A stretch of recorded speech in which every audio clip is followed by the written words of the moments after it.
40% పెంచేశారు madam. దానివల్ల general అభ్యర్థులకు చాలా ఇబ్బంది కలుగుతుందని చెప్పి వాళ్ళే రిజర్వేషన్ ఇచ్చి మళ్ళీ దాని మీద వాళ్ళే సుప్రీంకోర్టు కేసు వేశారు మేడం. దానివల్ల అటు ఇటు తలమొలకలు అయిపోయి 2022 నుంచి ఫీజులు కట్టుకుంటూ కాకినాడలోనే బతుకుతున్నాం మేడం. మీరు ఇక్కడికి వస్తారని తెలిసి మేము కాకినాడ నుంచి వచ్చాం మేడం ఇక్కడికి మిమ్మల్ని కలవడం కోసం. ఆల్రెడీ మీరు డిఎస్సీ అభ్యర్థులకి నెక్స్ట్ గ్రూప్స్ అభ్యర్థులకి మీరు న్యాయం చేశారు మేడం. మేము ఎవరికి చెప్పుకోవాలో అర్థం కావట్లేదు మేడం. రాత్రి మేడంని కలిసాము, హోమ్ మినిస్టర్ మేడంని కలిసాము, అందరినీ కలిసాము. కానీ మిమ్మల్ని కూడా కలిస్తే మీ ద్వారా మీ వాయిస్ మాకు వినిపిస్తాలి అని చెప్పి, మా కోసం వినిపిస్తారని చెప్పి రిజర్వేషన్ ప్రాబ్లము. నెక్స్ట్ హోమ్ గార్డులు వెళ్ళి రాసాం మేడం, ప్రింట్ పాస్ అయ్యి మేడం అసలుకి ఫస్ట్ ప్రిలిమ్స్ ఎగ్జామ్ రాసాం మేడం. అయితే హోమ్ గార్డులకి ఏదైతే ఉందో వాళ్ళకి మినిమం మార్క్స్ కూడా లేకుండా ఇవ్వండి అని చెప్పేసి హైకోర్టులో తీర్పిచ్చేసింది మేడం. దాన్ని ఛాలెంజ్ చేసుకుంటూ ఏపీఎస్ఎల్పిఆర్బి బోర్డు సుప్రీంకోర్టుకి వెళ్ళింది మేడం.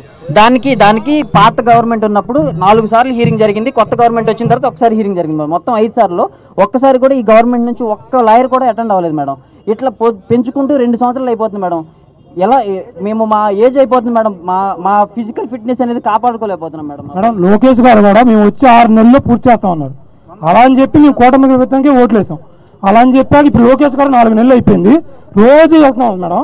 నేను నా దగ్గరే ఉంది, మేము ఆ పనిలోనే ఉన్నాం, చేసేస్తాం, మీరు వెళ్ళిపోండి అంటున్నారు. డిగ్రీ 95,800 ఉన్నారు మేడం. 1,00,000 మంది మేడం, 1,00,000 మంది అలాగే చెప్పారు ఎన్నికల ముందు. మీరు మాకు ఓటేయండి, 6 నెలల్లో మీకు ఆ సమస్య పూర్తి చేస్తామన్నారు. ఇప్పుడు గెలిచాక నేను 4-5 సార్లు కలిసాను లోకేష్ గారిని. ఇప్పుడు నేను చేసేస్తున్నానమ్మా, మీరు వెళ్ళిపోండి అంటున్నారు.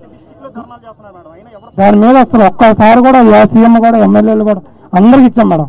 దాని మీద ఎవరు స్పందించారు. ఆల్రెడీ ఇప్పటికి ఈ రోజు కర్నూలులోను, నిన్న చిత్తూరులోను ధర్నాలు చేశారు మేడం.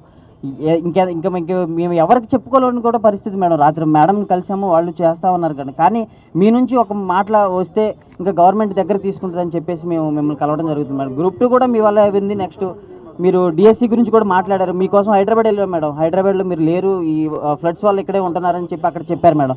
అందుకోసం మీరు ఇక్కడికి వస్తున్నారని తెలిసి కాకినాడ నుంచి వచ్చాం మేడం. కొంచెం దీన్ని ఓకే మేడం.